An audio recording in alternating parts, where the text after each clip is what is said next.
Okay, so page 128 in that siddur. It's okay. In the book, we're going to be learning from page 99 is the one that's Kabbalat. 99. Yeah. Wow. Okay, so we're starting today the series on Kabbalat Shabbat, and we're going to be having a look at Reb Shlomo's teachings on it. We're going to look at the Psalms themselves. And it's worth mentioning that this week's Torah reading has the 10 Commandments, right? The fourth of which is Shabbat. Good guess. I'm on fire right now. And the fifth one, what's that? Oh man, I don't know. Don't steal or something. Don't rob. Honor your father and mother. Oh, I do that, I swear. I'm sure you do. More importantly, you do it, and then you know which number. Okay, so let's have a look at the psalm itself. Now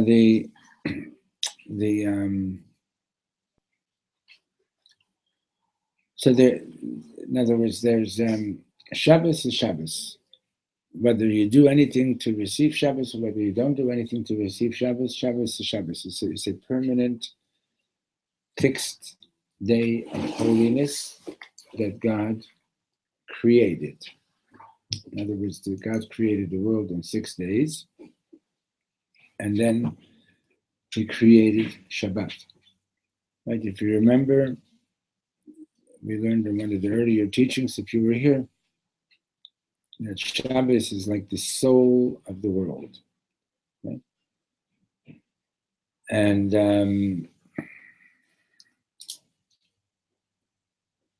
it's like the soul of the physical world, you know?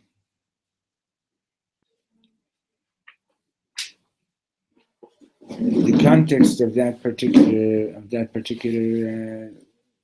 last teaching was that in order to be besimcha, in order to be joyous, you have to be in touch with your neshama. And in case you think that, how am I going to be in touch with my soul? So know that Shabbos is particularly one of the gifts of Shabbat is that it enhances our ability to actually be in touch with our souls. Okay, so let's take a look at the psalm. The psalm starts off, Zechunu Ranunah Hashem. Come, let's sing to God. Maria L'Tzur Yashenu. Let's raise our voices to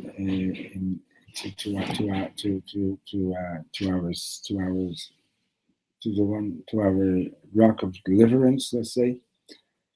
Nikadma Fanav B'Todah.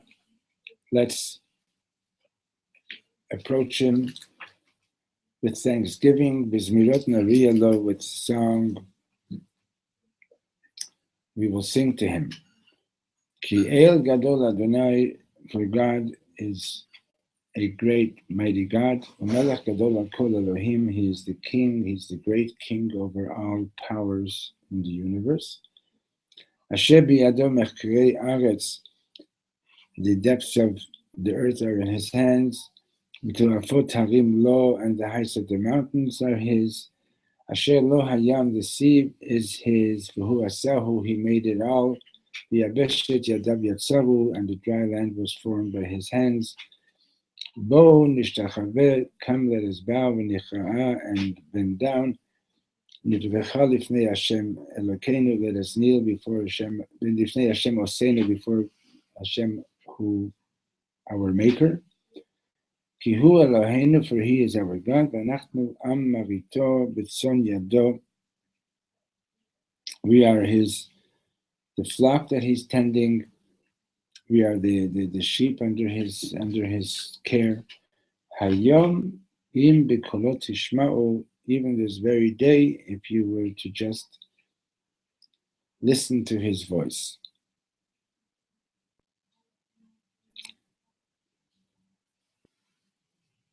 Now, we pointed this out last time, but let's have a good look at it. Notice this last phrase, Hayom im b'kolot tishma'u. Today, if you will listen to His voice, it's sort of like it changes, it shifts the content of the first half of the psalm into the next half of the psalm. Okay? Now watch what happens.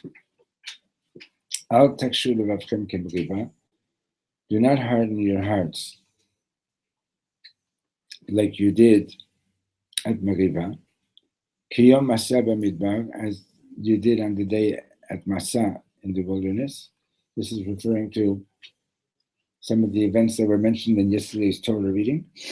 Asher nisuni avotechem, when your ancestors tested me, dechanuni, they kept on testing me. Gam ra'uf ali, even though they had seen my deeds. Arba'im shana akud bedo, for 40 years, I quarreled with them. Va'omar am to'eh levavhem, and I said that they are a nation of people making mistakes, mistaken hearts. Vehem lo yadu derachai, and they did not know my ways. Asher nishbati v'api, and consequently I had sworn in my anger, im yiva'un aminuchati, that they shall not enter my resting place. And this is referring to our being in the wilderness for 40 years. So, what's happening here? The first half of the psalm starts off with this great invitation to sing and dance before God, telling us of the great things that Hashem has done, about the awesome creation, etc. Right? And then all of a sudden it says, "Today, if you will listen to my voice." Now that particular phrase, Hayomim bikolo tishmau, is related in the Midrash that someone met, one of the rabbis met Eliyahu, and he asked him, so when are we going to have the ultimate redemption? And he said, Hayom, today. The day went by, it didn't happen. He met Eliyahu again, and he said, I don't understand. You said today. So he said, yeah, I was quoting you the beginning of this verse. Hayom im bikolo tishmau. The redemption can take place today. As far as God is concerned, He's ready to do us the complete redemption today. Im bikolo tishmau, if we will listen to His voice. So we've got this break over here in the middle of the psalm that says we're recognizing that God is our creator. We're recognizing that God is the creator of the entire universe. We're recognizing that we should come and sing and dance before God, right?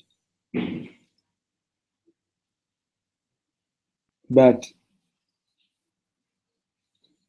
King David goes on to basically say that's not enough. In other words, it's not enough to just recognize God as the creator. There's got to be a commitment to listen to what He wants us to do, right? It's like if you call somebody your king, so that means that you're obligating yourself to follow His decrees, right? If you're saying God is Melech HaOlam, if God is Melech HaOlam, King of the universe, that means that I'm a subject of His, and I have to do what He's asking me to do, right? Now this psalm is about entering into Shabbos, about entering into this beautiful, joyous day entering into the space where we can experience the bliss of being so connected with God. And then he says, it's dependent on our readiness to be obedient to His mitzvot. And he goes in very harsh words, very strong words. He says, don't harden your hearts like you've done in the past, right? Don't do like your ancestors did, who tested me again and again and again, right? And consequently, they spent 40 years in the wilderness and they didn't make it into Israel. So there's a parallel being drawn over here, the parallel between Shabbat and entering the land of Israel. Okay? Now, entering the land of Israel doesn't mean just like, today that, you get a plane ticket, you get on a plane and you come and you're here and you've entered the land. We're talking now, the parallel is more between receiving Shabbat and receiving the land of Israel. Okay?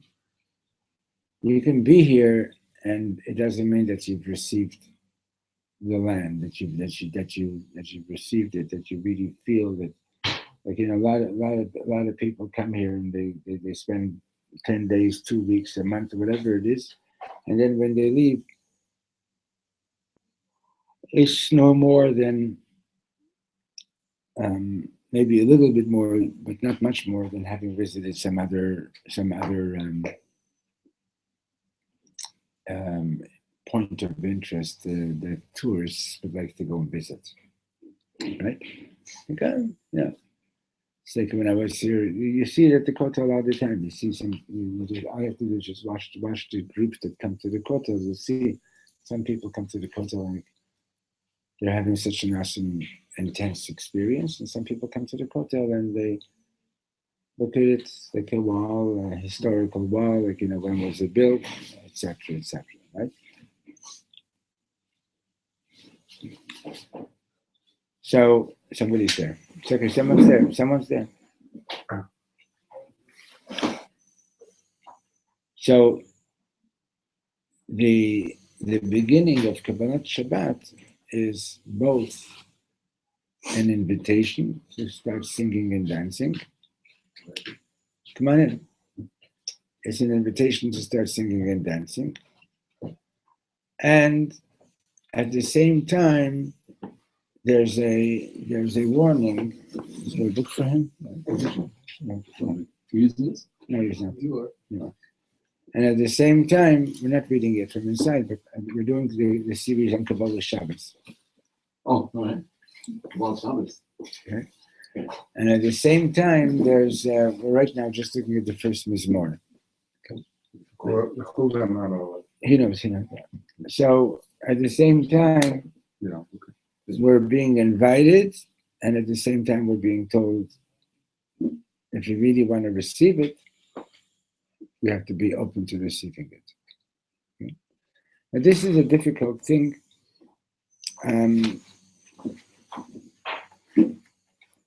Yesterday in the parsha we read that God did this amazing thing for us. He split the sea, right? Split the sea. And you would imagine that after the sea being split for you, that you would never, ever complain to God about anything ever again. Right, Gabby? Huh? You would hope. But you're Jewish and you will. That's true. Right? And here we are, we're complaining. And so much so that Moshe has to pretty much force us to keep moving into the wilderness. Then we come across this water that's bitter. We complain again. Another miracle is done. Then our food supply that we brought from Egypt is come to an end, and we complain again. And we get the manna, we get the quail. But of course, we get this rule about not trying to save any from one day to the next day.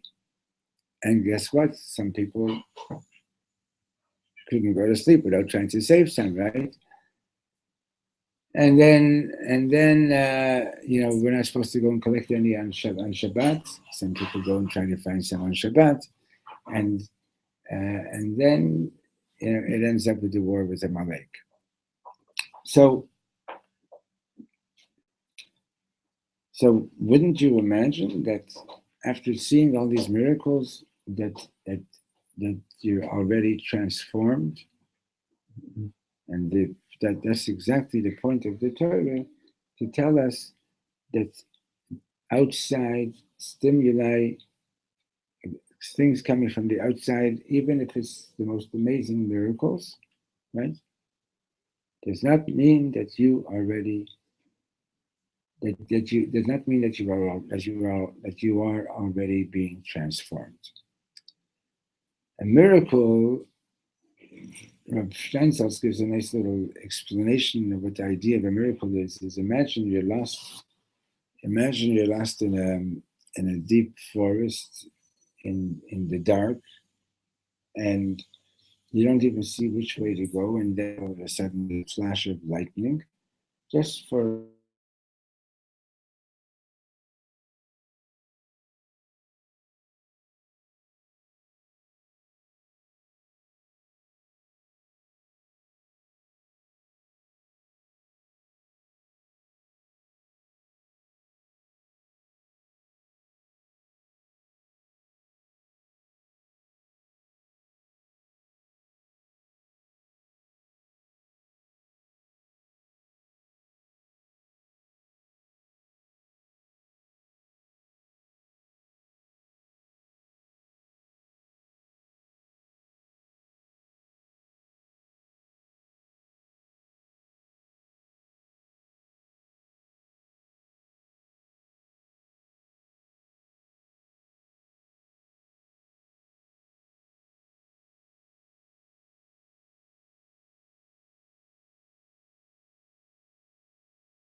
that isn't that there's a transformation taking place inside me.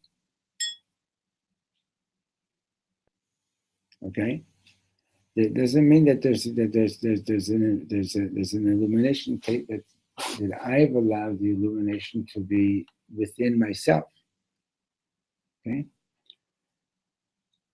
Does that mean that because I saw a miracle, therefore all my bad habits are gone? No. Right? Does it mean that I'm not going to get into arguments with my wife or my husband? Does it mean I'm not going to? It for sure means that I would like to be that way, but to make it happen is a process. Yeah. You mentioned two concepts which I'm not completely sure how they interconnect, but I have a gut feeling they are very much connected. Started at the beginning saying it's about receiving Shabbat, about receiving Hashem's sovereignty. That Hashem it's really all about Hashem, and that's not so simple to receive. And how do we receive? And he talked also about we have to transform ourselves, make a change within ourselves. Mm-hmm. I have a feeling that these two things are very much connected. Okay, that's where I'm going. Okay, so the answer to this question about how do I receive, we could write books about that. Okay, but basically, if I have this cup and you want to give me. And what do you want to give me, gold label? you want to give me the best drink in the world, right? Nice grape juice. Grape juice or a tofu smoothie, right? Lots of blood. Okay. Now, I've got to make sure that I have space inside my vessel to receive it. Right? There are certain things that fill the vessel that they don't allow anything else to get in. Mm-hmm. Whether it's your ego, whether it's a bad character trait, or whatever it might be. You understand? So now we're talking about, or plain and simple dirt. Like whatever it might be. But the idea is that to receive, I have to be open to receive. I need my vessel to be ready to receive. What are you thinking? When I worked at Isabella Friedman, there was someone who wrote a small song, and it was just two parts. And the first part was "May I be empty and open to receive," and the second part was "May I be full and open to receive." Right. Okay. So that's the big idea. So the break in this psalm, right? We before you came in, David, we were pointing out that this Mizmor Lechuna Ranana, the first half of it is like a beautiful invitation to come and sing and dance for God, right? And then all of a sudden it says, "Hey, watch it. Yeah. Don't be so stubborn," right? We're not there. And right? Yeah. So because going into Shabbos is the same thing as going into Eretz Yisrael. Yeah, but the idea is that you have to receive Eretz Yisrael, and you have to receive Shabbos. Okay. I got an email last night or this morning from a friend in LA, and he says that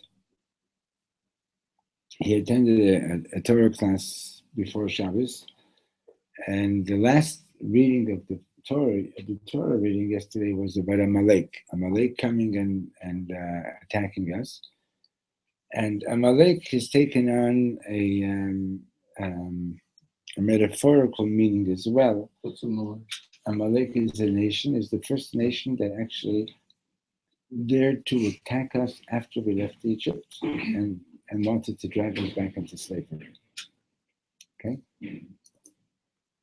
Now, metaphorically, Amalek is the same numerical value as the word safek, doubt. Right? Amalek comes, as a matter of fact, Purim is coming up. The whole thing about Purim is about wiping out Amalek and wiping out doubt. And Amalek basically comes and tries to cool you down, like don't be so excited about. Okay, you want to serve God, fine, serve God, but don't you have to get so excited? What are you doing? Getting up and dancing, singing and dancing and so on. It's cool, it man. Like Asher Kalcha Baderech. Like he cooled you down on your journey, right? And I'm sort of like, comes and raises all kinds of doubts. Like, like, you really sure that God did all this? Oh yeah, I'm sure. You really think that you're going to be able to change and become a better person? Like a lot of other people have tried to do that and haven't succeeded. The only people who make money off that are the people who write the self-help books and the psychiatrists and so on, right? But Got a Malik living in my head. you've got an Amalek living in your head, right? We I think we all do, right?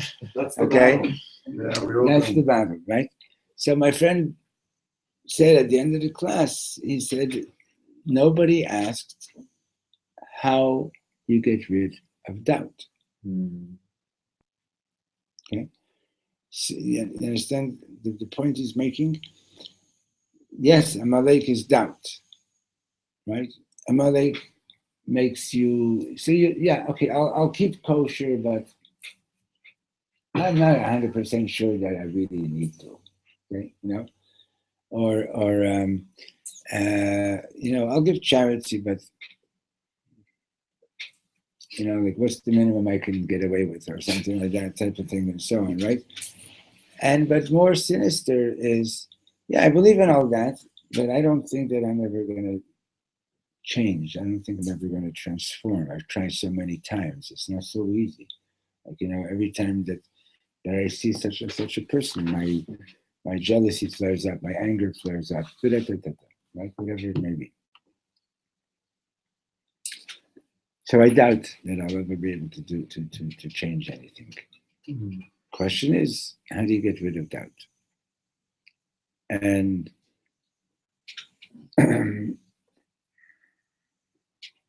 now, here's an interesting thought. I think it's interesting. Gabby, when you have two parts to one thing, right? Well, part A and part B. Part B can be in front of part A can be in front of part B, right? Right?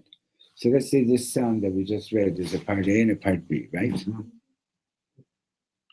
Why do you think that King David puts the whole invitation to sing and dance and so on as part A, and then the warning about not testing God and not being argumentative as part B? Why not the other way around? First of all,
stay with you? Right? That's the real question. And then comes the second part, and that is, okay, you got a taste of it. Now don't walk around thinking that God should make life easy for me and make miracles for me all the time. After all, God, you split the sea once, you can do it again and again, can't you? Of course you can. Why don't you do it for me? And Hashem is saying, stop that. Don't go there. Do what you can, right? Do what you can. That's you got to take responsibility for what you're doing. Okay. So now let's take a look at what Reb Shlomo has to say about Tikkun Ranana. Okay. Page 99. Oh, so we already read this particular story, so I'm not going to read it from the inside again. We did page 99 and page 100, but basically it was about the page 99 and 100. So it's the story about the Tzemach Tzedek, who was already old, and he wanted. All the rabbis tried to go and spend the Shabbos with the Rishner, with the Holy Rishner. But he was too old to go already, so he sent one of his chassidim, Rabbi Isaac of Hamel. You know the story. And like I said, you can hear it online too, okay? And Rabbi Isaac, first of all, before I continue, I'm just going to tell you that you should know that it's not an easy story to understand. Okay? So basically, he comes to the Rishner, and he's invited into the Rishner's room like a few minutes before Shabbos. And he's expecting to see that the Holy Rishner Rebbe is sitting and studying some holy books, meditating before Shabbos. But in the meantime, he's sitting there and smoking the pipe. And he doesn't say anything. And then, just as it's right as Shabbos is coming in, a moment before Shabbos, he puts the pipe down, and he goes over to the window, and he says to Rabbi Isaac, "Come to the window." And he comes with him to the window, and he says, "Do you see the clouds of the week making space for the clouds of Shabbos? Do you see the wind of the 6 days making space for the wind of Shabbos?" Right?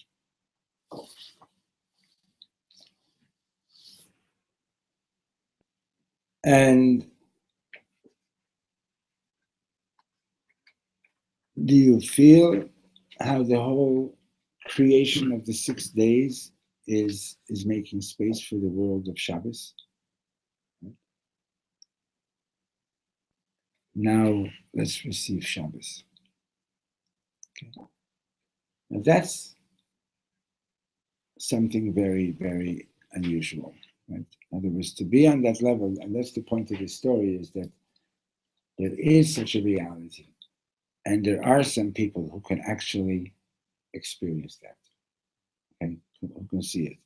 I told you a couple of weeks ago when we started this that I have a friend, Zev, who's a drummer, an amazing drummer, and he told me once that he actually tunes his drums to the sound of the universe at the time that he's tuning the drums.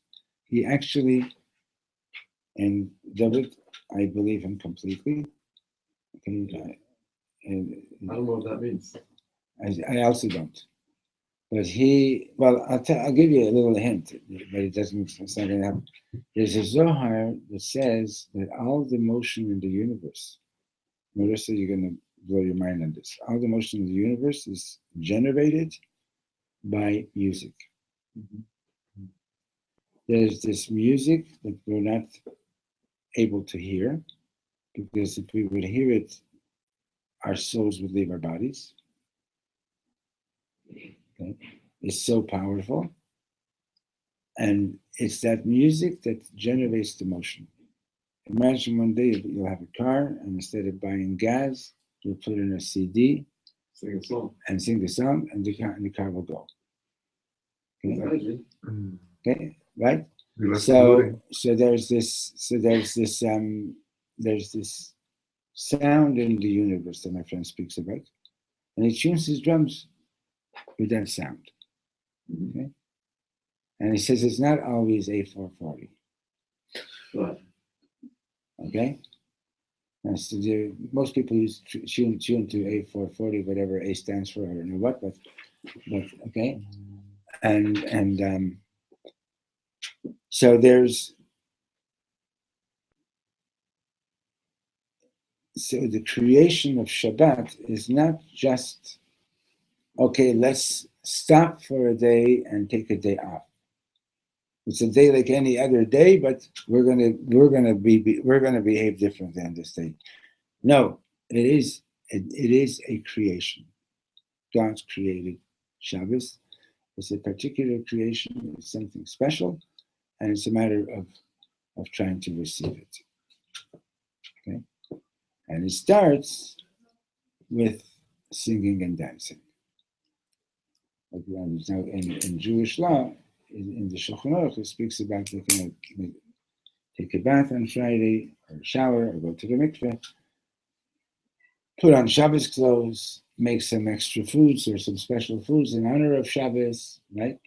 Make kiddush. So we do all these things, but these things are all to sort of help us get into Shabbos. But Shabbos is there. Shabbos is there. Okay? Now, the famous story that Reb Shlomo used to tell about Mr. Green. This is an amazing story. You hold your question. Mr. Green was this playboy of a character, lived on the Upper West Side. And Reb Shlomo used to see him every so often in the street, and whenever he saw him, he was with another woman. And every time they'd stop and talk, he'd say to Reb Shlomo, Shlomo, this is the love of my life. And then the next time we see him, 2-3 days later, oh, Shlomo, meet the love of my life with somebody else, right? Anyway, this went on for a long time. And then one day, Shlomo notices, wow, he sees Mr. Green with the same woman a second time and a third time. And she says to Shlomo, look, I'm telling you, she's the one, she's really the love of my life. And they were already together for a month. And one day, for the first time ever, Shlomo sees Mr. Green all by himself, with his face to the concrete. Shlomo says, what's going on? What happened? So he says, we broke up. Shlomo says, why? And he says, she really was the love of my life. So he says, why'd you break up? So he says, I'm Orthodox. Now, in Mr. Green's vernacular, Orthodox meant that he came to the synagogue. He came to an Orthodox synagogue once a year on Yom Kippur for 10 minutes. He couldn't read any Hebrew, didn't know nothing. But he says, so? So he says, well, my girlfriend wasn't Jewish. And so it's not like we're so religious yourself, right? He didn't tell him that, but he says, so what's the problem? So he says, well, Friday night I make Kiddush. He knew that Friday night we make Kiddush. Now, how does Mr. Green make Kiddush? Mr. Green would buy a gallon of wine on Friday, and he would drink a lot of wine on Friday night. Mm-hmm. And to him, that was making Kiddush. Mm-hmm. So he says, I make Kiddush on Friday night, and she didn't get it. She just thought we're getting drunk. Mm-hmm. And he says, I can't marry her. Mm-hmm. Now, can you imagine that? He hardly knows anything, Mr. Green, right? But he knows that he doesn't know how to read, doesn't know how to make a blessing, doesn't know nothing, doesn't even know that there is such a thing as a blessing. He just knows that Jews make Kiddush on Friday night, and how do we make Kiddush? We drink wine, but it's not just drinking wine, it's making Kiddush. Okay? And his girlfriend couldn't get that, and he actually and he actually said, I can't marry her. What were you going to say? Okay, no, my questions, I'm past that. Okay. I don't really understand the story. About this clouds in the wind? No, Like Mr. Green? that I get Mr. Green. I don't understand why. I I don't really know what Kiddush. Kiddush is the blessing we make Friday night at the On the beginning of the meal on the wine. But it needs sanctification. Of ourselves. Sanctification, recognizing that Shabbat is a holy day, thanking God for the gift of this holy day, okay? and accepting it as a holy day. Okay? Right? So it's not just ceremonial. It's ceremonial, but it's deeper than ceremonial. Right? So Mr. Green didn't know the ceremonial part of it, understand? But somehow or other, he really did get it. You know, this is something holy over here. Okay? So all I'm doing now with the story of Mr. Green is basically I illustrated, and this is all I did, is I illustrated that there are things that are there in the universe, and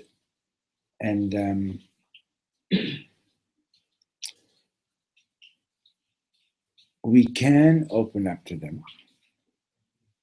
We can open up to them if we allow ourselves to and learn how to do it. We can do it, and recognize that much of your education in the West has been not to learn how to open up to this, but rather how to be close to it, how to be closed to it, right? In other words, everything, if you can demonstrate it, if you can pay for it with your credit card type of thing, then it's not real. You know, it's like, if you can't empirically demonstrate its reality, then it can't be. But even in the sciences, everybody knows that that's not the case. Okay? So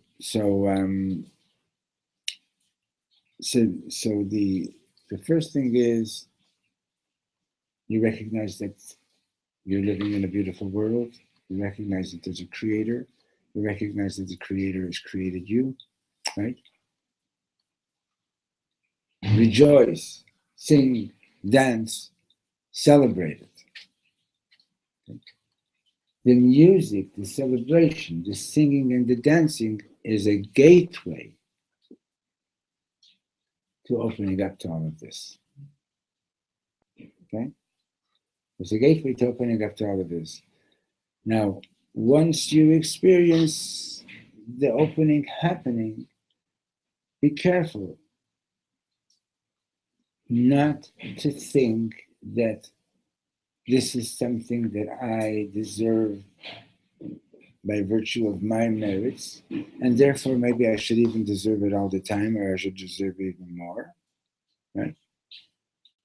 But rather recognize that this is a gift that Hashem is giving you, that Hashem wants to continue giving you, but Hashem at the same time has some demands on us. Okay? God has some demands on us as well, and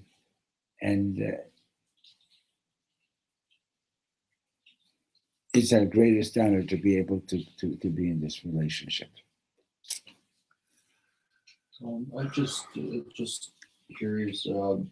Why is it all right to sing and dance, but not to play instruments on Sabbath? We're not allowed to do work on Shabbat, right? Oh, so it's Now, music is not actually considered work; it's considered a wisdom.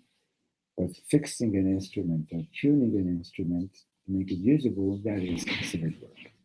so you could pre-tune an instrument technically, or Technically, there was a time that musical instruments were allowed on Shabbat, but once our consciousness of Shabbat was no longer as intense as it used to be, So the rabbi said that if somebody's going to be playing a musical instrument on Shabbat, he's more likely to tune it and fix it rather than just pull it down. So they prohibited the use of musical instruments on Shabbat. Yeah. To prevent doing something which is biblically prohibited.